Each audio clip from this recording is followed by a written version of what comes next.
All right, welcome to the Vertical Podcast. And in this episode, we will be diving into the theme of forgiveness as presented in the Bible. I'm your host, Jared Morphew, and sitting across from me is a man who goes by the name of Bobby Cooper. Good morning. How you doing? I'm good. How are you doing? It's morning here, by the way. Yes. So if we say good morning, good evening, good night, you never know when we're going to be recording these things. You might be listening to it in the morning. You might be listening to it 3 o'clock in the morning. I don't know. Yeah. I'm one of those weird guys. I like staying up. I do too. I feel like I get more accomplished in the evening than I do in the morning. Yes. In the morning, it takes me a minute it's like a diesel engine. It takes me a minute to get warmed up. Yeah. But by the time the evening gets here, I'm in full stride. Oh, yeah. It's hard to cool me down. Yeah. So today, we're going to be exploring key features about forgiveness. We're going to be looking at scripture, sharing personal stories, and we're going to be discussing the power of forgiving others and the power of forgiving ourselves. That's a big one. It's a big one right there. So join us as we uncover the spiritual, emotional, and relational benefits of embracing forgiveness in our lives. Stay tuned. Yes.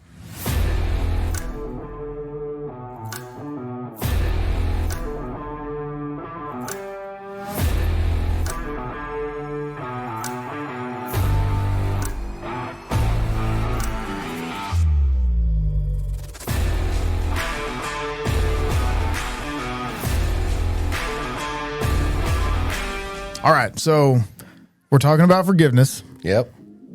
Has anyone ever, and this is for you guys too that are listening, but I'm talking to Bobby right now, but think about this. Has anyone ever done anything to you where it's so bad? I don't know if I could ever forgive them for that. Yeah. I've had a couple of incidents. Yeah. And even to this day, like I've forgiven them as a person. Yeah. But it has definitely strained the relationship. Yeah. Where it's not a relationship. We're civil if we ever see each other, but it is nowhere near what it was prior to the incident. Right. Yeah. I get that. I'm the same way. And the ones that are hardest for me are the ones where the trespass wasn't against me, it was against my family members or something like that. Yeah. And that one sticks the hardest. And I have ones that are personal too. Like you said, I've grown up, we've matured, we moved past it, but it's still there. It's still there. It's always going to be there. It's always going to be there. Yeah. And it's that I forgive you, but there's no way I could ever forget it. Right. Like it put a scar on my life. And that's the tough thing about it, because we are still human. And so our human nature is always going to remember that. Mm-hmm. And our human nature is going to make it very hard to forgive. Yes. And I have found when I am walking closer with the Lord, it is easier to forgive. Mm-hmm. But it's still one of those things that I don't know if I ever truly forget. And if that scar truly ever heals. Yeah. I mean, that scar is always there. And you think you got past it. Just like your mother-in-law, when she was talking to us a few weeks ago, about forgiveness and stuff there. Like, yeah. I mean, you think you've moved past it, you think you're good, and then you see the person or something similar like that happens, and it all comes pouring back. Yeah. And like that question that she presented, am I willing to live with this person for eternity? Like, do I really want them to be in heaven with me forever? Yeah, right. Because that's how hard it is to forgive them. And it's strange. I've never thought of it that way about somebody that does something so heinous to you that you got to question, man, do I really want to spend eternity with that person? Because I really feel like they need judgment in the worst way. Right.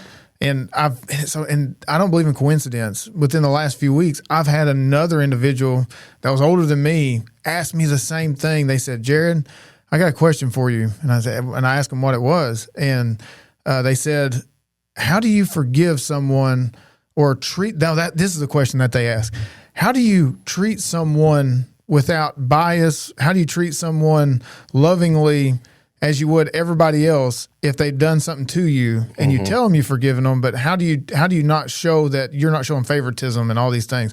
And I could tell there was something that she wasn't going to just put it all out there. Right. And so I'm figuring in my head, like, what could she be talking about?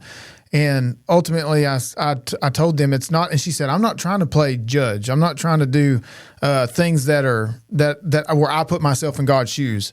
And I said, that is hard. And she said, I know I'm supposed to forgive them. So I'm obeying God, but it's just so hard.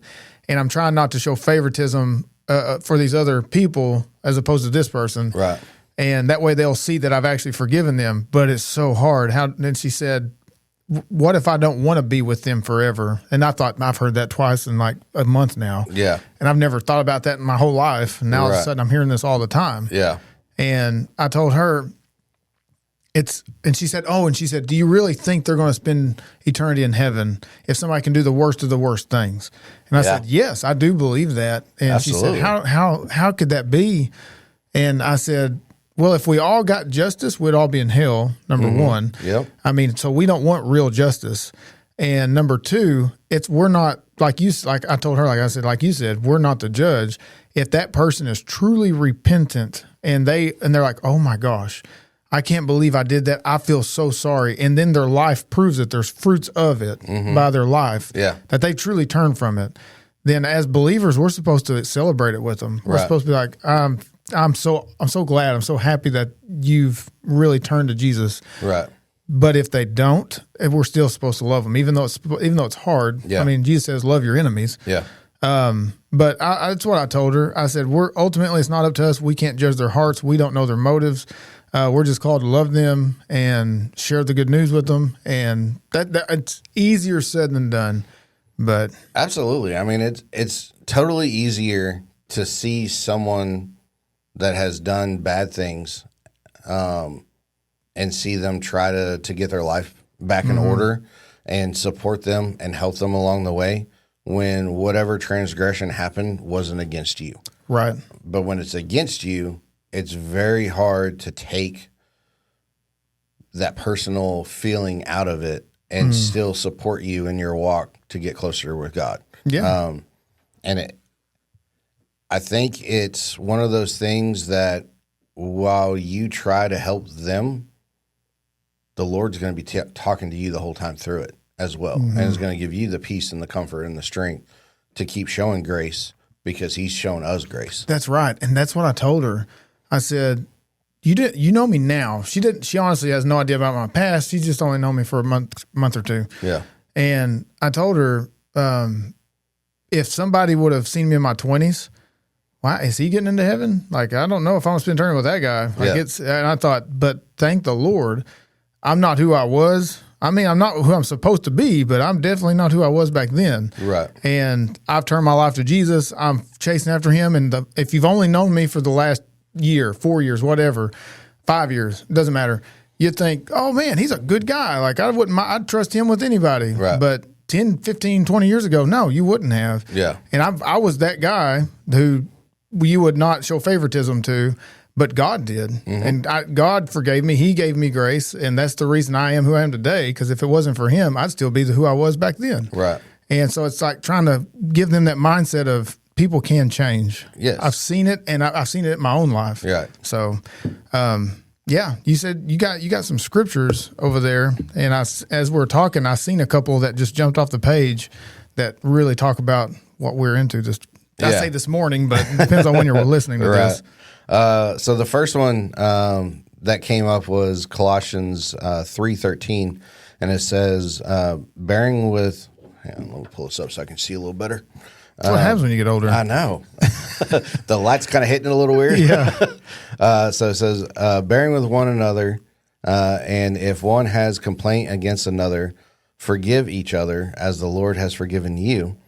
So you also must forgive. And that one right there is, there's certain words that are in Scripture that just really jump out. And for me, it's the shalls, the wills, the must. And so right here, so you also must forgive.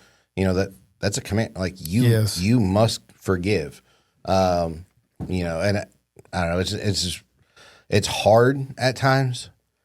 But when you sit here and you go back and you start looking at it and you start reading different scriptures and stuff, and it's all throughout here, the Lord tells you all the time, like, I've forgiven you, you must forgive. Yes, and that, like you said, it's a command. It's imperative. Like, I forgave you. Then, like I was talking back to my story, your story, everybody's story of I was once here.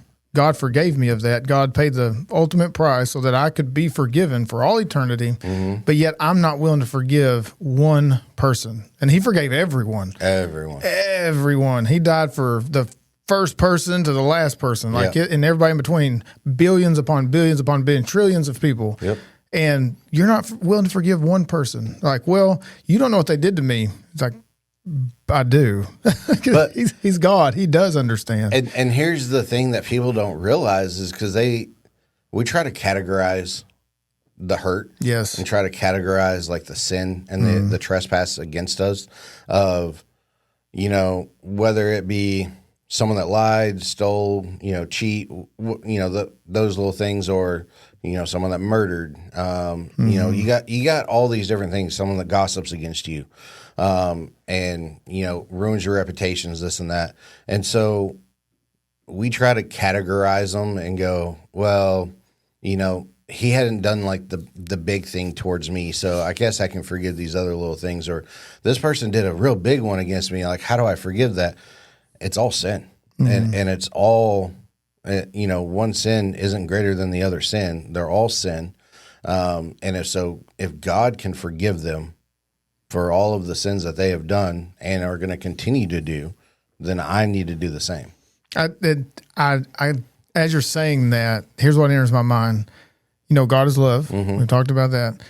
He is pure. He is holy. He is perfect. So it is the utmost of easiness. I don't know what the good word for that is, for Him to forgive someone. Yeah. I mean, he embodies it. And then you're asking someone who once was a child of the devil to now he's a new life. Now he or she has a new life in Christ, but we're still, the flesh beckons. Yes. You know what I mean? Absolutely. It calls out from the deep. Like, I hate that person. Yeah. So it's we still have that old car smell. I don't know what the word is for absolutely. it. It's still there. It's still there all the time. And, so funny thing. Old car smell. I don't know where that came from. That's terrible. And, the reasons I like doing, these episodes with you is, we get to talk about our lives. And we try to put a godly spin on it and how we should react to different things. And I find myself, as I struggle going through, forgiving people that have done things recently. Yeah. It's very easy just to shut down. It's very easy to write that person off, write everything off. Absolutely. Whether it be, I'm not going to go to church anymore because I don't want to see that person. I'm not going to go here anymore because I don't want to see these people. I don't want to go over here anymore because if it's gotten back to me about this, then, they've already ruined my reputation, and my reputation, who knows what it is with everybody else now. And, I know that is not me, and I know that is not what is out there, and my desire, my heart, my mind of everything that's there. But I can't control what other people think when they see me now, because that thing is out there. Yeah. And so as you go through that, it's very easy and very tempting. And your number one desire is, I'm just going to quit it all. I'm just not doing it. I'm not going to do any of that. I'm going to remove myself from the situation. It's going to make it so much easier. And I've gone down that rabbit hole. But the more I'm like, okay, that's the initial human reaction. Yes. Okay, cool. An hour later, 30 minutes later, half a day later, whatever, time goes by. And then it's like, God's like, hey, I'm still here. Why are you quitting me? Because of these things that people have done. I haven't done any of these. Why am I getting punished? Because of your human nature. So you're sitting there and you're thinking, and you're like, Lord, you're right. I don't need to do these other things because that takes me away from you. Yeah. So how do I stay closer with you and then get through these situations? Yeah. And, I find myself going through that thought process and conversations with the Lord to be able to be like, okay, I can still do these things. I can, I need to forgive, for what is out there, and it will get better. Yeah. So that's good. Thinking about, has it ever been on the shoe been on the other foot? Oh yeah. I know I've done stuff. Mm-hmm. You know what I mean? Mm-hmm. Where I've had to ask for forgiveness, or I was just young and I don't even know how to contact the person anymore. Mm-hmm. I wasn't always the best guy, and I may have been that person to have caused the offense. Yeah. To have started something, to have, I was kind of mean back in my 20s. Yeah. I'm just being honest. I was kind of a mean person. Not mean in the sense of like, well, no, yeah. I would, if I didn't like someone, it wasn't because I was doing it to protect myself or somebody else. I just did it because I didn't like them. I didn't like them. So I'm going to try and torch their character, and then everybody else will see what I see, and that's not good. Yeah. Like that's an unbeliever what they do. Yeah. And I feel bad now. There's about a handful of people I wish I could contact. There's no way. There's no telling where they're at in the nation. I can't remember their last name. So it's just people from like California and stuff that I knew for only like 3 months of my whole life. And it could have been something like you were talking about where I may have said something or just thought it like, I bet that person does this or says that. And then it just starts getting around, and then nobody wants to talk to that person. Mm-hmm. Nobody wants to hang out with that guy. Yeah. Because now it's like they're the plague. Yeah. Now that's put in their brains that they're that person. And they move off or go somewhere else because they need a fresh start. Right. And then I feel like I win. Like, yep, got them out of here. Yeah. And that's not good. And I've been that guy. I've been the one to offend someone else. And not only do I want them to forgive me, but it's like that once they forgive me, then it's like I can forgive myself. Mm-hmm. See, I still hold that over me too. Right. I hold it. I carry it, even though they're the ones that carry the full brunt of it. Right. I don't know. No, it's true because none of us are perfect. Yeah. We have all hurt other people in the world. And so one of those things, in order for us to truly be closer with the Lord, we have to forgive the things that we have done in the past. And it's very hard for us to let go of some of those burdens because we haven't seen closure in it. Yeah. But yeah, everything you're saying, I'm sitting here thinking, the same time through it. And I'm like, yeah, I've done a couple of those myself and, been a part, even if I wasn't the main one that was doing it, being in that friend group that continued talking about it or making that person feel uncomfortable and unwanted and, just being a bully. Yeah. And so many times, we find ourselves in that situation and we cater to the wants of everyone else rather than standing up and being like, hey, we're not going to do that. Or, like we don't know the truth or we don't know what's actually going on in that, in the situation, We hear stories all the time of, something's going on with the family internally, and we just hear little bits and pieces. So we put together the whole story in our head and, this, they've done this or they really did that. And then we, spread it like wildfire and we hurt them. And with me, knowing how that feels for me being the one to have caused the offense, wishing and hoping I could find them somehow because I reconcile it. Like I really do want to do that. Yeah. And I'm holding it. And so if someone's done me wrong, I guess this is where I'm going with it. If someone's done the same thing to me, I don't want them to hold it over my head. I don't want to hold it over their head. Right. It's like, that's why I feel like I know that's why God is telling us to forgive them because God forgives us. We're to forgive them. And there's peace between us. Mm-hmm. And when that person does it to me and I became that object of wrath or whatever you want to call it out of nowhere. Yeah. And somebody wants to torch my character or do something against my family. And I believe that's why Paul says in Ephesians 4:32 to be kind to one another, tender-hearted, forgiving one another as God in Christ forgave you. So it's that tender-hearted, not that hard as a rock heart. Yeah. It's you're not breaking through this. I'll never forgive you. I hate you. I hope you go to hell. Like that's most people's stance when you've actually hurt them. Right. That's just truth. And it takes a lot to break that rock to get to the tenderhearted. Yeah. And honestly, we're going to keep saying it over and over, but for me, it wasn't until I got back with the Lord that my heart started softening and I started getting a tender heart again, because I was very jaded. My view of the world was very, very jaded in the view of things. The things that I've done for the military, things that I've done, in my own life. You see the world in a very jaded lens when you have to inflict violence to other people. Yes. And so it's not right.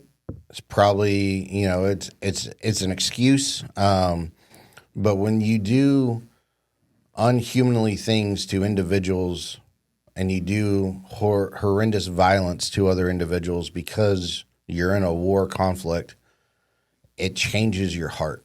Yeah. I've talked to many of people about this of you never realize every time you have to take a life, how much a piece of you is taken with it. Yeah, it's that. Even it's humanity. Yeah. It eats away at us as a person. Mm-hmm. You don't, like we said, we can forgive ourselves and go seek other people's help and counseling, but you don't forget it. No. It's one of those things that just stays with you. It's always there. Yeah. I am not ashamed. I'll be the first to tell you, I am not ashamed of the things that I've done in the service of my country because I am proud of the service I've done. Now, do I wish that I could take back some of the things I did? Absolutely, because no human being should have to do the things that we have done in order to protect our countries.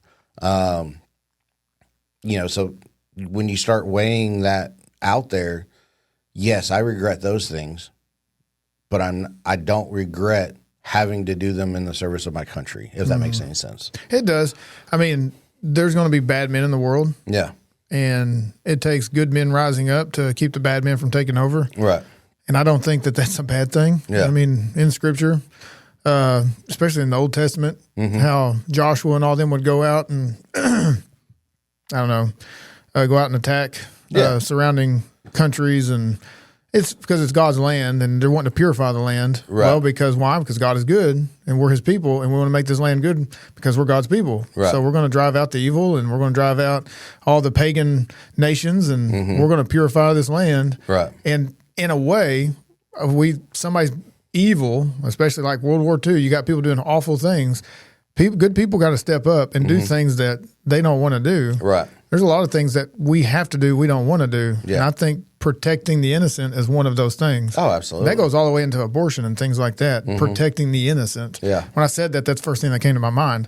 But sometimes you have to do things that you don't want to do. Nobody wants to do. And if they do, something's wrong with their heart. Oh, absolutely. Yeah. It's not a good thing. So like we gave that example, somebody break into a house at 2 a.m. I don't want to do it. I don't want to get up. I don't want to have to get my gun and go check to see who just broke through the glass. But guess what? I got a son and a daughter and a wife in here. And you're not going to touch them. That's my job to make sure that they're safe, to keep the bad man or bad woman, if she breaks in the house, away from the innocent people and doing things to protect them that I don't want to have to do. So I don't necessarily think that protecting your country is a bad thing. I think it's a good thing. It's a great thing. Right. Because if not, we're not sitting here today with freedom of speech talking about the things we're talking about right now. Oh, absolutely. But forgiveness, going back to that, that's hard because, like you said, it's not natural. It's hard, and it's something that just takes a piece away from you. Yeah, and it's like a part of you just left there in that moment. Oh yeah, that innocence, I guess you'd say. Yeah, when the innocence gets shattered, and I tell my niece all the time, like, there's things that I don't want you to see because I don't want to shatter your innocence. Because once that innocence is taken, you can't ever get it back. Yes, I tell the youth all the time, and my kids, and anybody that's young for that matter, they'll repeat it. It's careful little, and you know this, careful little eyes what you see, careful little ears what you hear. And it's that once you see it, you can't unsee it. Once you've heard it, you can't unhear it. It's always going to be there. There's images from when I was a kid on TV or a movie or a song I heard that I can remember today more vividly than I can remember what I watched last night before I went to bed. Right. And it's because it made such an impression on my young mind that it just burned into my brain right then and there, instant stamp. Yeah. And I can't shake it, and it's always there. It's not something that traumatized me or anything, but it's just things that you shouldn't see. Right. And I did. Yeah. And I wasn't looking for it, just like on accident, like, oh, what's that? Yeah. Oh, shouldn't be watching that probably. Yeah. And yeah. Anyways, yeah, but that forgiving yourself, that's hard. That's hard to do sometimes. Easier said than done. Easier said than done. Yeah, I mean, forgiveness as a whole is a hard thing to do. It is. It's hard to forgive yourself. It's hard to forgive the person that hurt you. Mm-hmm. And the sad part about it is, it's never just something happens to you and it's you and that one person. It's never that simple, because that person hurt you. Now, if you talk about it with those around you, your family and everything like that, now your family knows, and now your family sees that individual in a different light. And then, that person that did hurt you, they've talked to their people, their friends, their family, their whatever, and now they see you in a different light. And so it just spreads, and everyone is now involved in a situation that they shouldn't be involved in, and it's just very hard to put that genie back in a bottle. Yeah, it's like, I tell my wife all the time, it's like you can't put smoke back in a cigarette. Once it's out there, it's out there. That's old school. Everybody vapes now, but I don't know about all that. I'm not saying I smoke. I don't smoke cigarettes. I mean, once upon a time, yes, but that's just an old saying when I was growing up. But there is an example that Jesus gives us in Scripture. It's a parable, and I think you may have it, but we'll have a short Bible lesson. Okay, super short. So there's a parable that Jesus gives about forgiveness, and it's called the parable of the unforgiving servant, or a servant that won't forgive. I'm not going to spoiler alert. I can't talk right now. It's too early. I'm not going to spoil it, so I'm just going to work through it. Okay, so it's Jesus. He's given the parables, and Peter is about to come up to him and ask him about forgiveness. So starting, and if you're listening to this and you have your Bibles close to you, go ahead and turn to Matthew chapter 18, verse 21. I think that was one of the verses you may have had. Maybe not. No, but go ahead. Okay. I like it. So this is the parable of the unforgiving servant. And in Matthew, and I love referencing Scripture, especially when I can reference Jesus, which all of Scripture is inspired by God. Right. But him being here on the flesh, giving examples while he was here on earth, what better example than the parable of the unforgiving servant? Yes. So it says in verse 21, then Peter came up and said to him, talking to Jesus, says, Lord, how often will my brother sin against me and I forgive him? So how many times? If he does it 1,000 times, so he says as many as 7 times.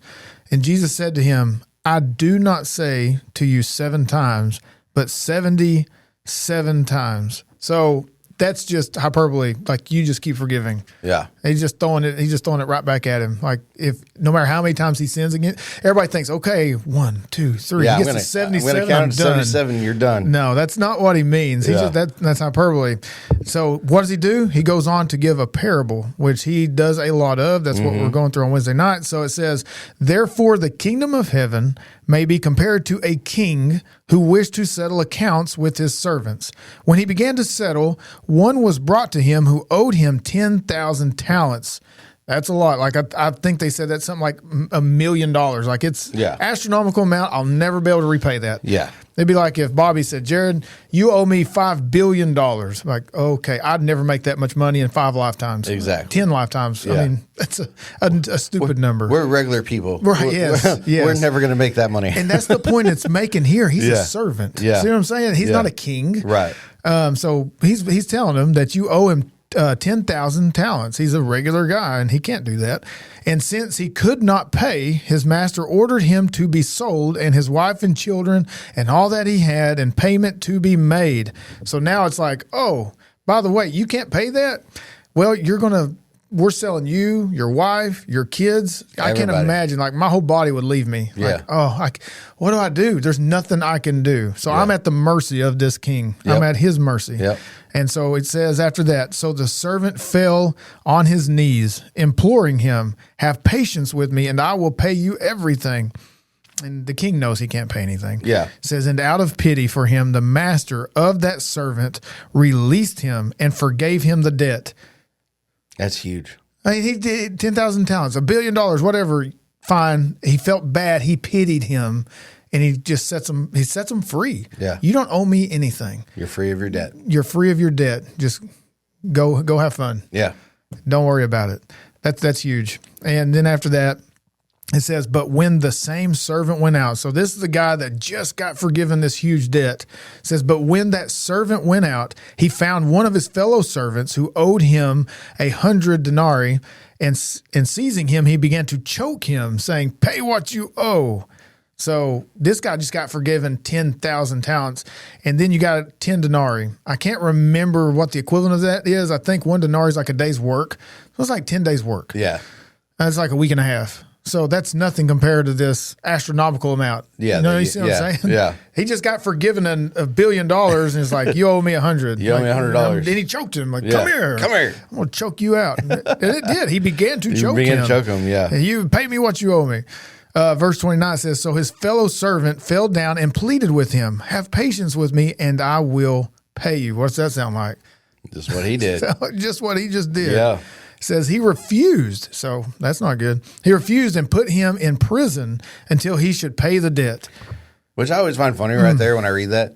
How is he going to pay the debt if he's in prison because he's not working and earning the daily wage? I don't know. You know. So if I can't earn my daily wage to pay you because I'm sitting in prison, am I going to stay in prison forever now because I can't?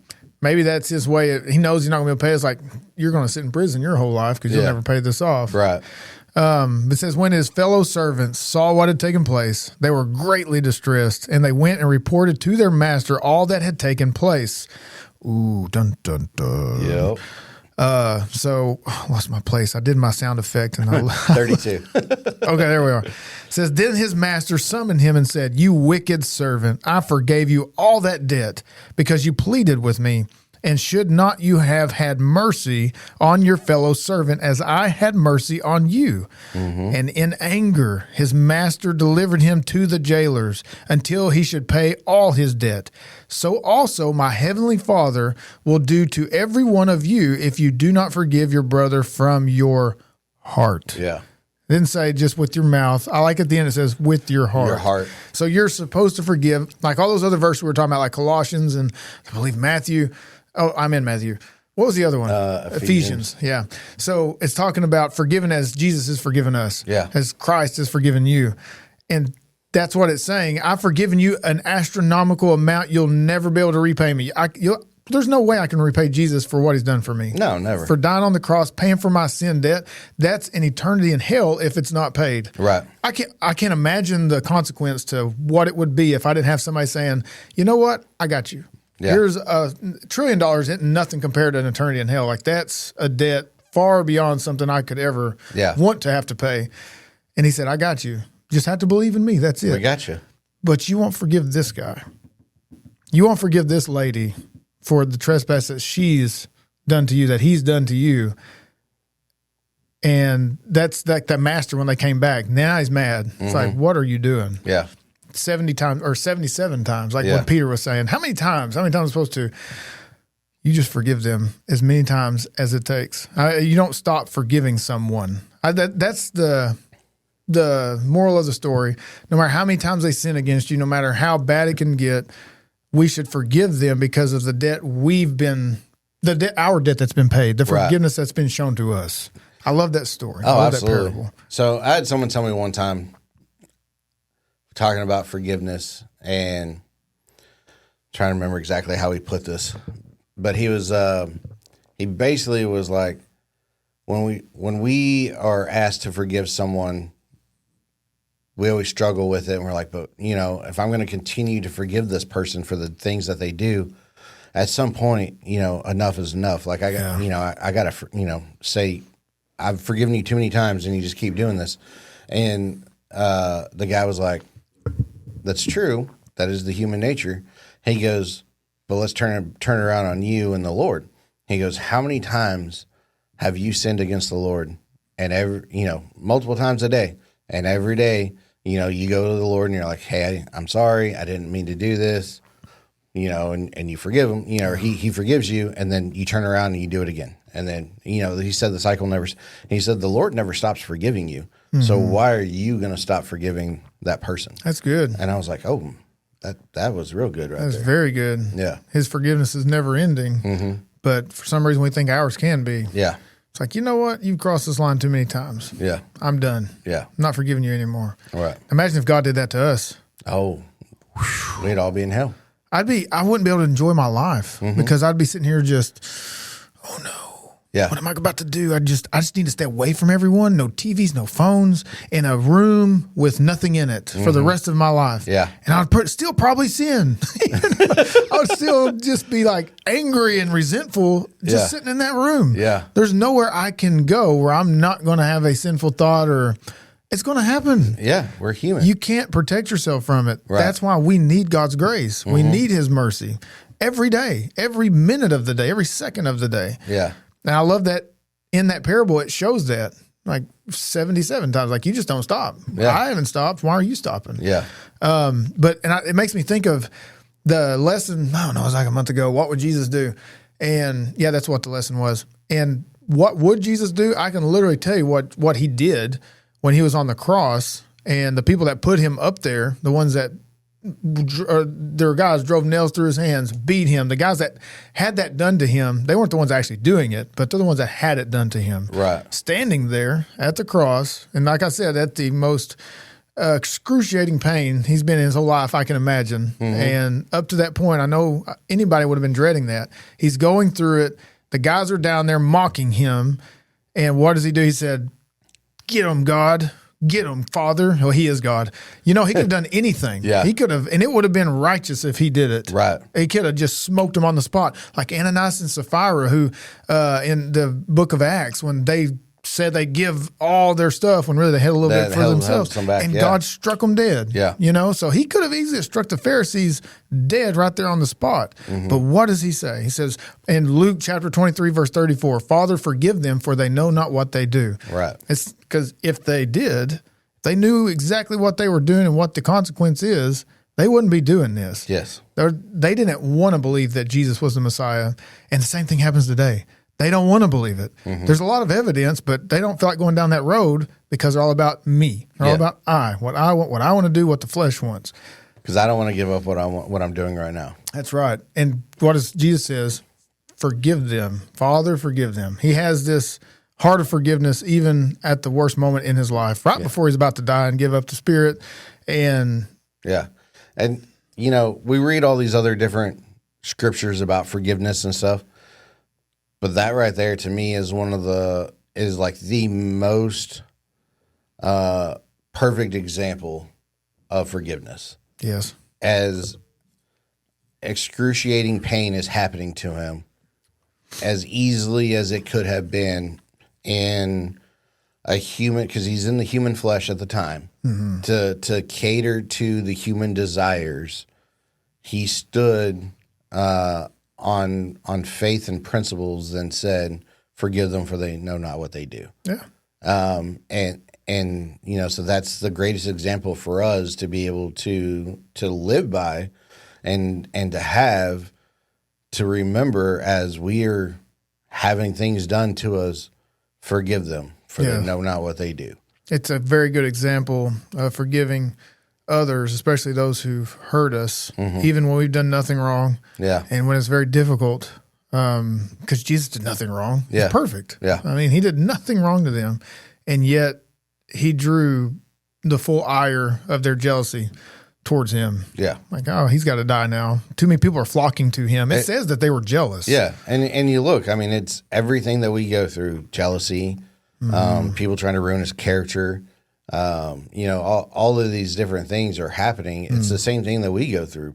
People get jealous of us for certain different things, or, people start gossiping about us and trying to ruin our reputations and this and that. And So you sit there and you look at the example, and the Lord is able to, Jesus is able to sit there and say, forgive them. Okay, all right, Bobby, you have to forgive because Jesus on the cross said, forgive them. And so it's when you take a step back and you look at it through bigger eyes rather than just the human flesh eyes, you're like, okay, I see what you're saying now. In the world, looking at Pharisees outside of Jesus, because he knew their hearts, they were like the religious dudes. They were the ones who were godly, who people looked up to, who they listened to, and little did they know they had the corrupt hearts.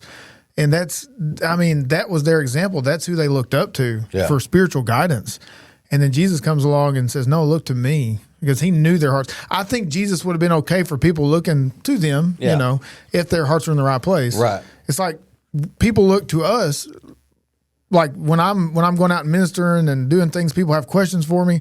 That's okay, because I truly believe my heart's in the right place. I don't want it to be about me. I'm not jealous of who Jesus is. If anything, I'm like, don't ask me, ask God. Go to him like that. So I'm trying to point people to him. I'm not trying to point people to me. And that's what they were doing. Right. They were pointing people to themselves, using God as a platform to glorify themselves. And it says in there somewhere in the Gospels where it talked about how they sought the glory of men more than they sought the glory of God. Right. Because they wanted it for themselves. Yeah. And they were afraid of getting, and that's just it. They were afraid of getting kicked out of the synagogue because of certain things, because that would bring them glory for being there.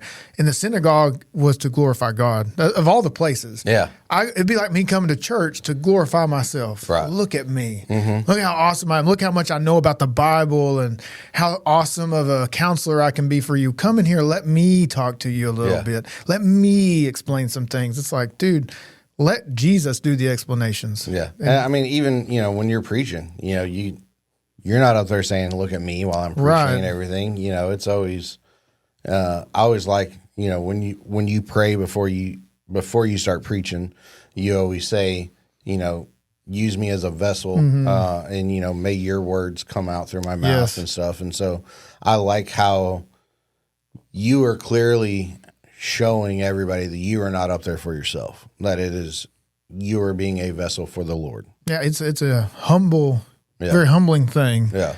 And I'm not somebody that likes to seek the spotlight. I remember the first year, really the first 6 months of preaching on Sunday morning. See, it was hard enough getting past it with youth and things like that, but then to do it on Sunday morning, we got deacons and former pastors and your lead pastor there, and just all kind. And you don't know who all's there. Right.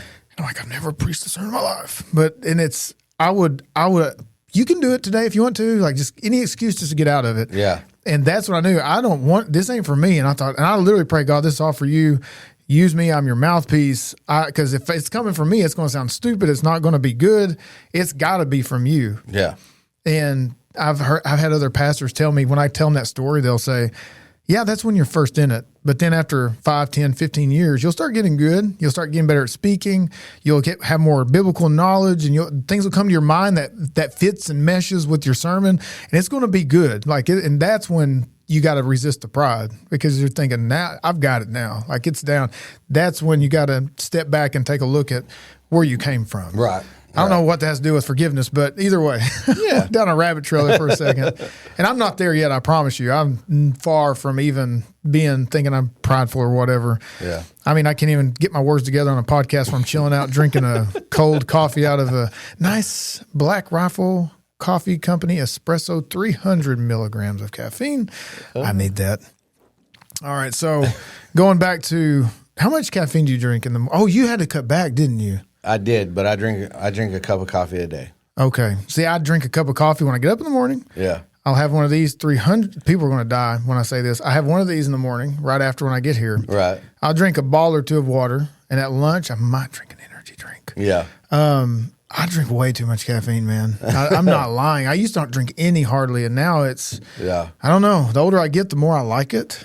I mean, I have a very hard time in the evening not drinking any sodas. Ooh, yeah, I bet.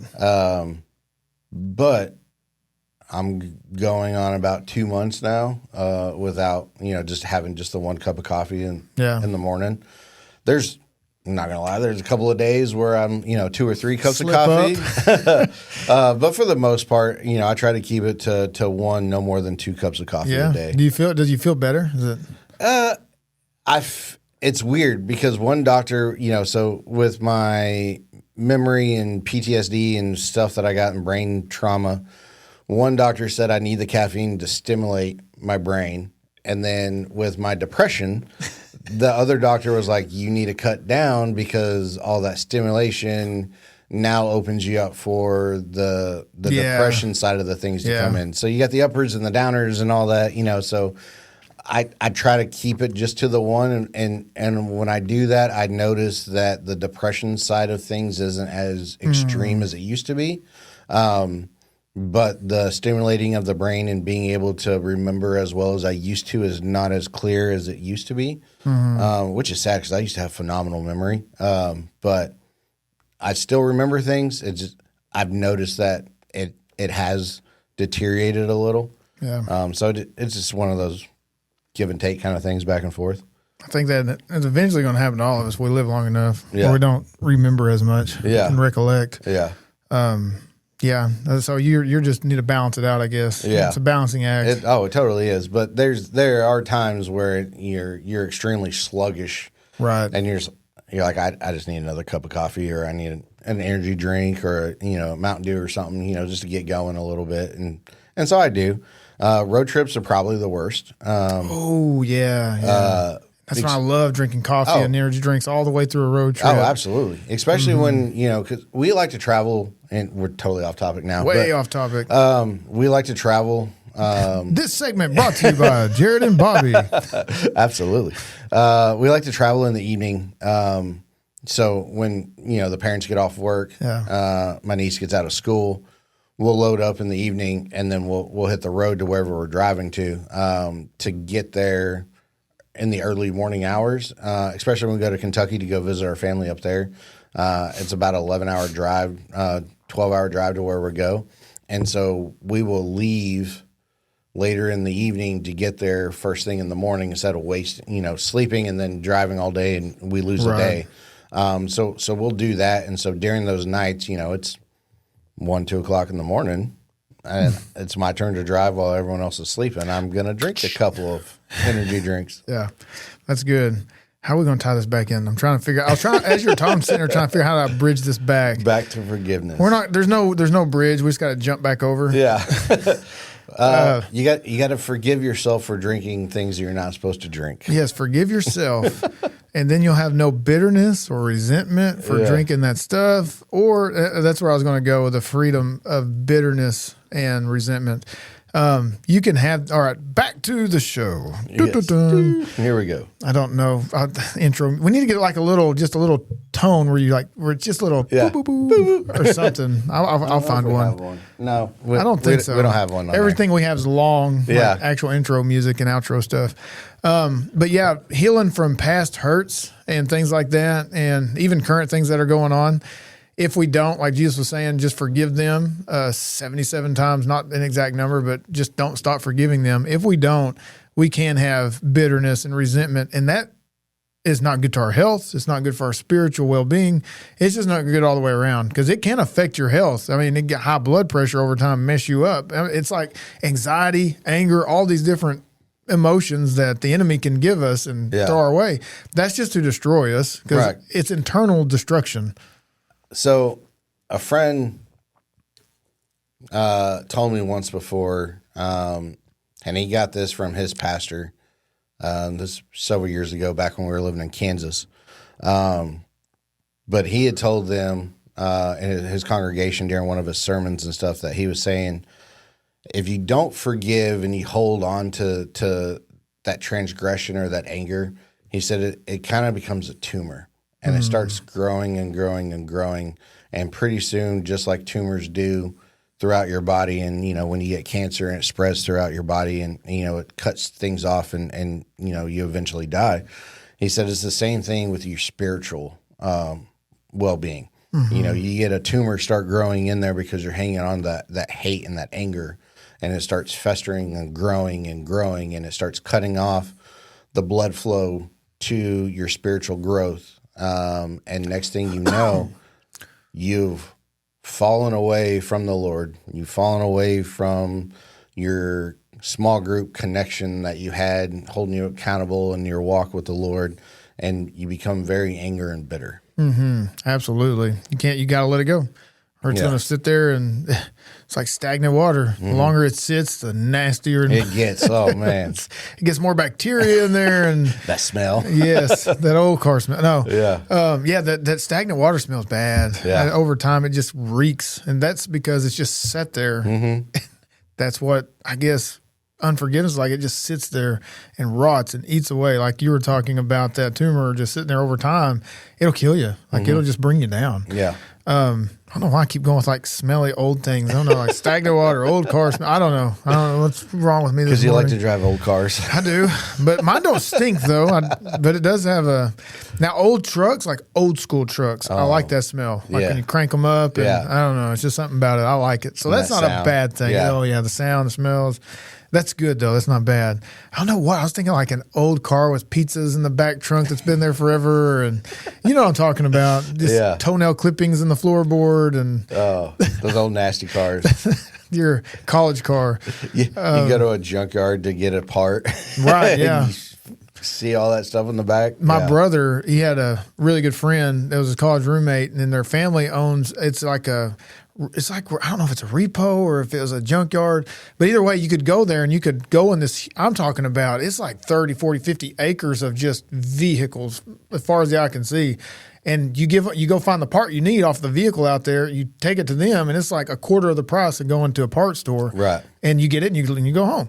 So that's what I would do for a while if I needed a part for my Ford Ranger or something, because Ford Rangers back then were everywhere. And that place had 1,000 of them. So if I needed something for my rear view mirror or something on the inside, like you said, I mean, animals, homeless people would just sneak in there and get in these vehicles, and you'd open it up. And some people, it's like how they left it. I don't know if it was repoed or whatever, but you'd find all kinds of crazy stuff in them things.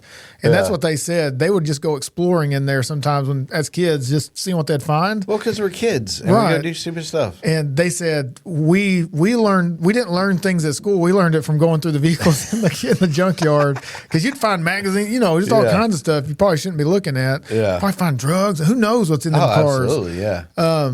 Anyways, wow, off left field again.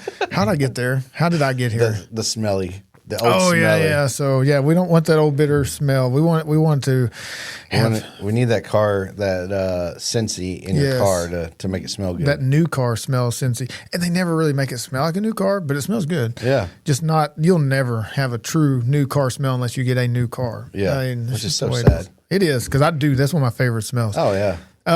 But I'm going to move on to, I got it marked on here as my fourth segment. It's the final segment. Okay. Which it's been about an hour. Yeah. So this right here will last a little while anyways.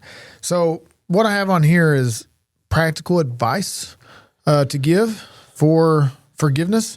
And one of them is acknowledging the hurt and the need for forgiveness. So it's one of those, if you don't acknowledge it, you can't move past it. Right.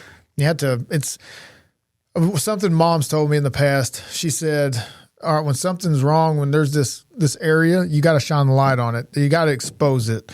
And I think that acknowledging where we need to forgive people and acknowledge where we're hurting and who's causing the hurt, that's a starting place. Like, this isn't good. This is eating at me. How do I stop this in a healthy way? And that's why I like the parable of the unforgiving servant and things like that. What do you think about it?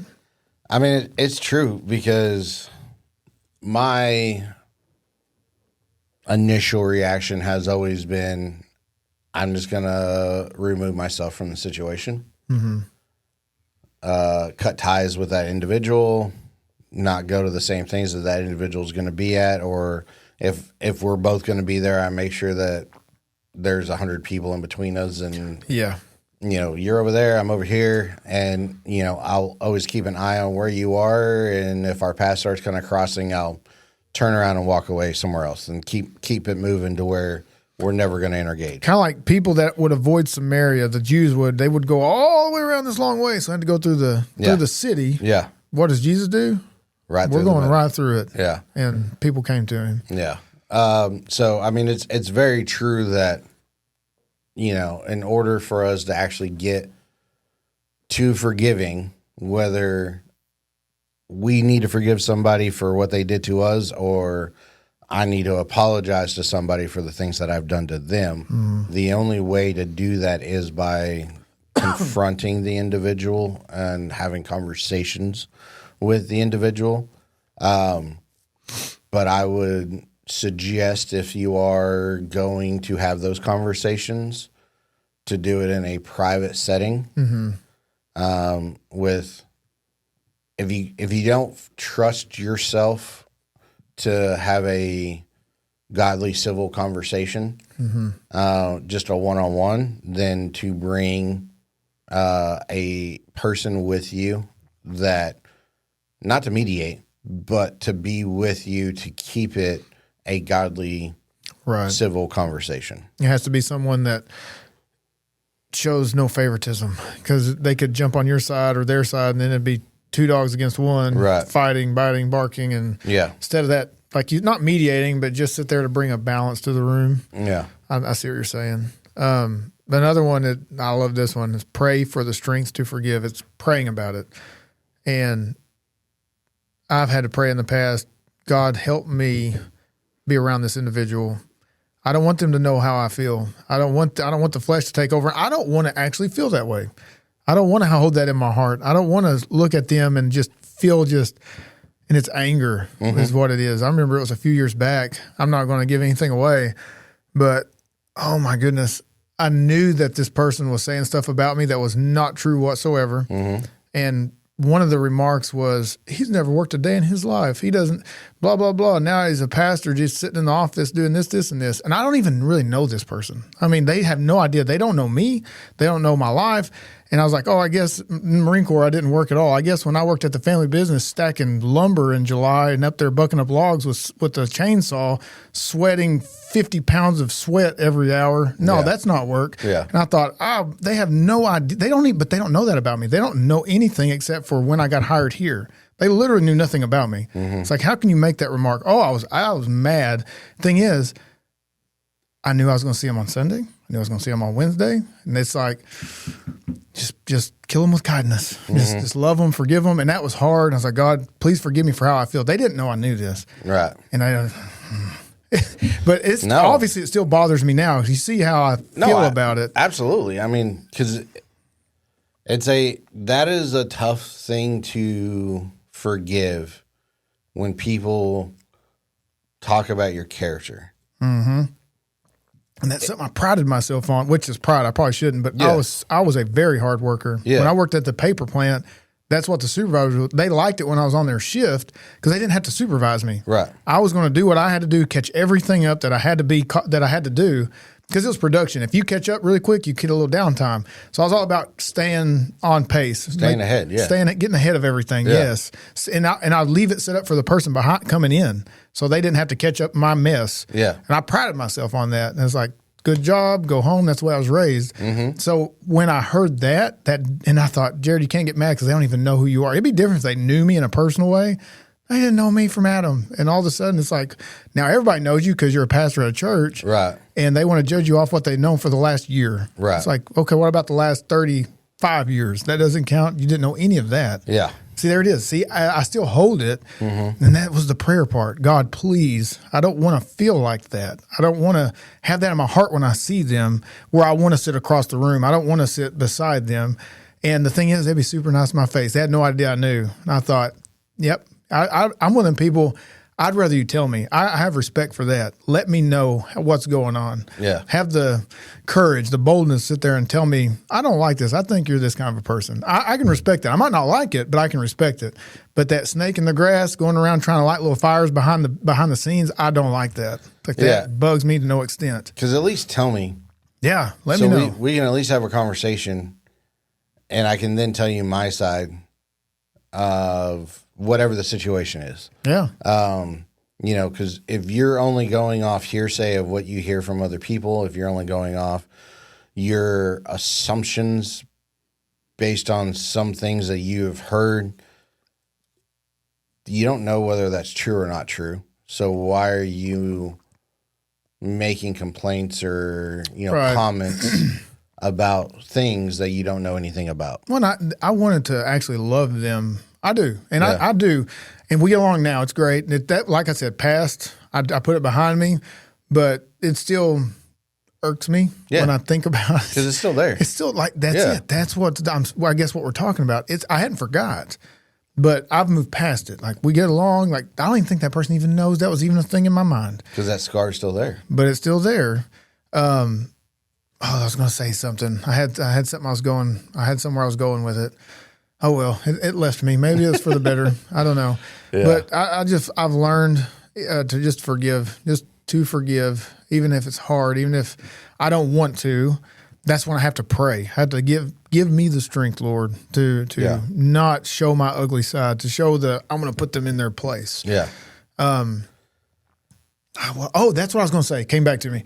So I said, they don't know the last 35 years. They don't know the last 30 years. And so to say that pastors don't work, that people, I'll say this, and then I'm done with it. People have no idea what goes in to being full-time ministry, especially in a pastor's position, unless they're in it. Oh, yeah. They have no idea. They think that we study the Bible all day long, every day, and then only preach for 45 minutes, 30 minutes, an hour, and that's our job. They only get up there and talk for an hour a day, and that's for one day out of the entire week. They don't see the hospital visits when you go do funerals and weddings, counseling, doing the preparation for Sunday because you don't want to mess something up. You want to make sure that not only do you know it, but your heart's right. Yeah. Like it's sank into your soul. Yeah. So when you're preaching it or teaching it, you got your T's crossed, your I's dotted. It's a spiritual warfare, and that's more heavy. It's easier to work an assembly line. I've done all of it. Oh, yeah. It's easier to be in the military. I was in the military. Not saying military is easy. It's hard. But at the end of the day, it doesn't – I don't know. It's just different. It's a totally different environment. Yeah. I've been in a bunch of different ones, and it's not easy. It's got its own challenges. Oh, absolutely.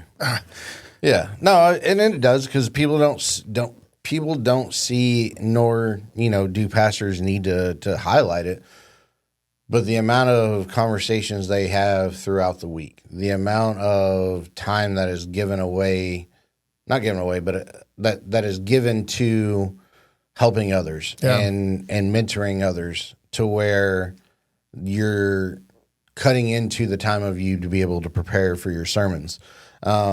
And so, when I was an instructor in the military, and I knew the material, but it didn't matter how many times I taught that subject or, what we're going over. You still have to spend the time in your presentation of how you're going to present it to make sure that you're able to speak clearly on the subject that's happening. And to not be reading the slideshow the whole time, because if you're doing that, then you might as well just give them the slideshow to read on their own. And so it's the same with the sermon.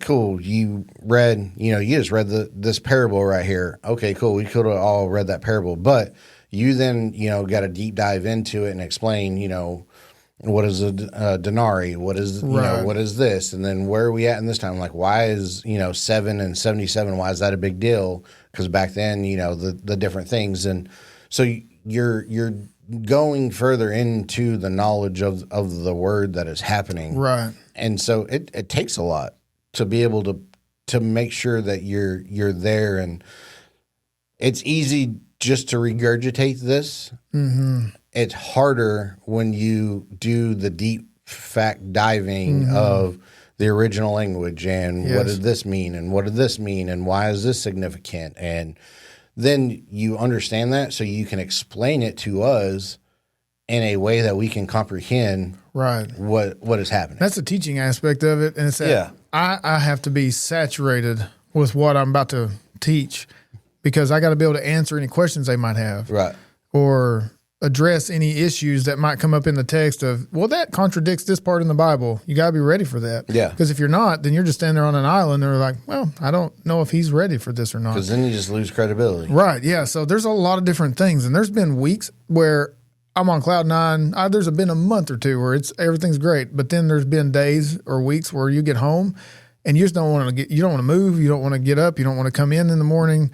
and it's just been like a spiritual battle for like 3-4 days straight, and then finally something resolves, or it's like a peak and it's awesome, and people get saved, and then the next morning it's like an adrenaline dump, and it's great. Don't get me wrong, but you're just exhausted, and everybody thinks, oh, it's easy. You just get to go out and have fun. They don't see the workup that it takes. Right. It does. But it's a good work. Yeah. It's a great work. I will say, so when it comes to, we were talking, I think last week or something about church hurt. Mm-hmm. I always find when you are closer with your relationship with the Lord, when you are doing what the Lord has called you to do, which is go for and make disciples by preaching the gospel, and when you find that you're doing all these things that the Lord has commanded us to do, not called but commanded us to do, when you start doing all of that, that's when Satan is really going to start, coming in and start attacking you. Mm-hmm. And then that really starts creating the church hurt, the transgressions against you, and all the different little things. So it's forcing you to then reevaluate, am I going to forgive this person, or am I going to be a reason why we have a church divide? Right. And you have to really contemplate and think about that. And so obviously the bigger answer, the easiest thing is, just forgive them and keep moving on. Well, it's hard to do, but I find that if I think about it, if I pray about it, if I have my internal conversations and dialects about it, then I'm able to keep moving forward. Mm-hmm. To where, a few years ago, it would have been very easily just been, screw it, I'm done with all this. Yeah, yeah. But I find, you gotta really rely on your relationship with the Lord to get through being able to forgive people. Well, and I had a thought, and a minute ago, I had a thought, but because I'm very intently listening, I forgot that, because now I'm in the moment with what you're saying. Yeah. I need to have something, so when you say something I remember, I can write. I need to do that, because it was a good thought, and I don't remember what it is now. But I love that God puts in His Word, because He knows we're going to struggle with this stuff. Yeah. He knows we're going to have struggle with forgiveness, or He wouldn't have gave a parable about it. Oh, absolutely. He knows we're going to struggle with it. Yeah. So He addresses it. Yeah. And so we have something that we can go in and read about on this very thing. There's a lot of different topics. He knows we're going to struggle with anxiety and anger. And there's stuff in this entire Bible, the Bible, on every issue that you could think of. It's like, no, they don't deserve forgiveness. Well, it's in there about Him forgiving. You must, because I forgave you. That's basically what God's saying. Yeah. And then He gives parables explaining why we're to do it. And that I just like that. And it's all about, ultimately, reconciliation. And I gave that in a RSAT. That's a recovery for addicts and things like that. For those of you who don't know, that we have here in town, it's an outreach that we have, and they use our church, and we host it. Well, towards the first of this year, 2025, we do dinners for them every now and then when they do their graduation night, and it's a program they go through. I think it's 3 months, and then they are on like a probationary period after that, but they get out early. And I know it used to be like Bible centered. I don't know if it is now, but it used to be. And anyways, when we hosted the dinner towards the first of the year, I gave a devote. Like, I'll get out there, they get their dinner, they go in. I get out there, I give them like a 15-minute word, and I always wonder, what do I need to give them? And I think, well, the last one I thought about reconciliation. That was just on my brain. I just got back from Africa. Stanley, my interpreter over in Malawi, Africa, we've been talking about reconciliation, and I just hadn't thought about it on a deeper level. And it's that forgiveness, that breaking of, see, Jesus, he died on the cross to bridge the gap, to forgive us so that we could be forgiven, so we could make it to the Father. Like in John 14:6, for I am the way, the truth, and the life. No one comes to the Father except through me. And the only reason we have that is because He died on the cross and forgave us. So we're supposed to forgive that. And so when we believe, we're reconciled back to God. He did that so He could reconcile us to Himself. But when we're he also did that so we would be reconciled to one another. When we go to heaven, we're going to be reconciled to one another, to him, even the animal kingdom, the world itself. Everything is at war with itself right now. Yeah. But once Jesus comes back, everything's going to be reconciled back to himself, including us. So our relationships will be perfect with each other. It won't be this bridge, this gap, this hate, this flesh fighting against itself. And that's what I was talking to them about. And at the end, I give that gospel message of, if you haven't been reconciled back to God, you need to get that fixed tonight. And I was explaining what that looked like. And I talked about Romans 10, 9, and 10 and things like that. And I had a couple of guys come up to me. One's from Orlando, Florida. And he was telling me, I want to know more about this reconciliation. I want to be reconciled. And it's like he understood what that meant. He wanted to be reconciled. I've just never presented the gospel in that way, even though that's what it is, no matter how you present it. Yeah. But using that word, I've never had somebody come up to me and say, I want to be reconciled back to God. Yeah. That's cool, man. Yeah. And I went in there, my little chart up on the board, and I put one. See, I got each year, I try to keep up with how many salvations, not for numbers' sake, but it's cool to look back over the years and just see how many people has been saved through things and works and things that you've tried to go out and do, and you can see what God's been doing. Right. But that whole reconciliation thing that's the ultimate goal, is to be reconciled. Or Jesus wouldn't say, forgive them. If he said, you know what, it's probably best you have a healthy boundary and just stay away from them. Yeah. I mean, he could have. If that's the right thing to do, Jesus could have said that. And sometimes that's my advice to people. Until your heart's ready, it's probably best you stay away. Like, it's a little healthy boundary, but you need to forgive them. Yeah. But I do know that my heart, I don't need to just move on something. Am I nice? Yes. Am I loving? Yes. But to actually go up to him and say, I forgive you, I want it to be sincere. I don't want to go up and just be robotic. Right. Well, and I think that's part of the forgiveness process that people don't really think about. Is you have to be right internally. Your heart has to be in the right place. Your mind has to be in the right place. Yeah. If your heart and your mind aren't in the right place, then it's all for show. It's all just words. It's all just nuances. It's not. Well, it's like taking communion. Yeah. Your heart has to be in the right place. Oh, absolutely. Yeah. And if not, like you said, it's just robotic nuances and all this other thing. Yeah. It's not. I don't know the word for it. That cancer is still inside you. Right. You haven't removed that cancer because you haven't truly forgiven. Right. Because your heart and your mind are not truly in it. So until you get there, well, how do you get there? You get there by what we were talking about: reading the Word, praying with God, having your quiet time, your devotional time with the Lord, and putting on the full armor of God. And as you're doing all these different things, and you're praying and you're reading the Word, your heart's going to get that tenderheartedness. Yes. And once it gets to that place, the Lord's going to tell you, now is time. Now it's time to forgive. And you have to act on it. You have to have the boldness to step out and to forgive. Yes. And you could go up and forgive somebody that has no idea that they wronged you. Yeah, that's right. And there has been times where a person has forgiven me for a thing that I had no idea I did. And once that happens, you're just in shock, because you're like, I had no idea I wronged you. I would have come to you a long time ago, because I never knew I did this. But I mean, I would just say, is we're talking about forgiveness. It's very important to forgive people, but I think it's also very important in your actions that you're not causing aggression towards other people. Yeah, that's right. So I like it. But I'd like to encourage everybody listening to reflect on their own lives and to consider where they need to forgive others, like to seek out what that looks like. I mean, who's caused the offense, and to actually forgive them. Try it. I mean, that's hard. I encourage myself, Jared, you need to go forgive them. And also to forgive yourselves. You know what I mean? Yeah. Like, just if you've done something and the guy or the girl has said, I forgive you, it's okay, to just let it go. I mean, God says in the Word that He's forgiven you, removed as far as the east is from the west, which is infinity. I mean, it's not, He forgives it totally and entirely. I'm just having a hard time with words right now.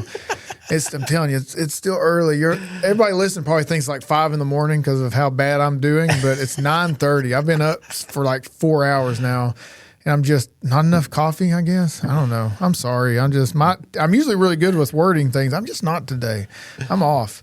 Jared's engine doesn't get going until about noon. Yeah. And then after that, good luck slowing me down, man. We need to start doing podcasts at like 10 o'clock at night. It's like we went to Michael's. That was a good one, man. Yeah. Things firing on all cylinders. Well, I mean, we also didn't do that podcast until about 10 o'clock. Yeah, it was 10 o'clock at night. Like 10:30 when we started. Because we didn't leave there until it was about 1 by the time we got back to the Airbnb. In the morning. Yeah.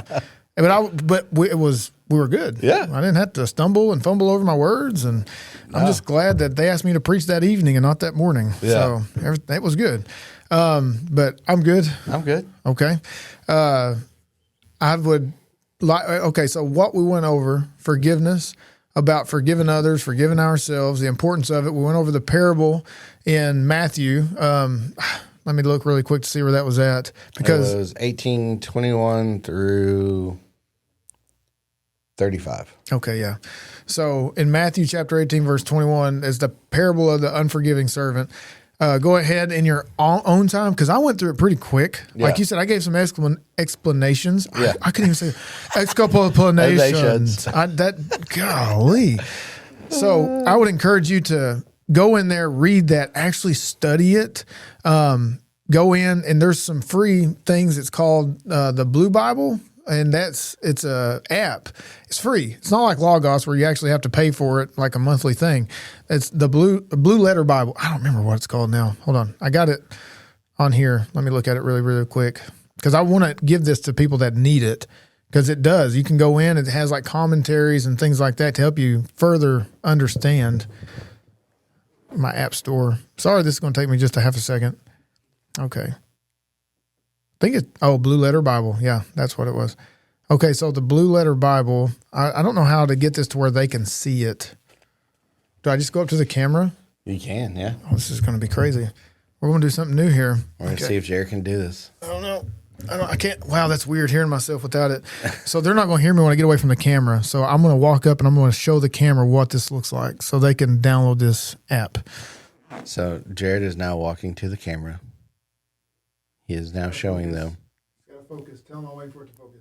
I'm going to put it in front of your face. Is it focusing? No, it's not. It's going to focus There, on. man. It focused on me. It's away from. There it is. There. So it's called Blue Letter Bible. the Blue Letter Bible. In-depth study Bible. It's an in-depth study Bible that you can get for free. Yeah. Okay.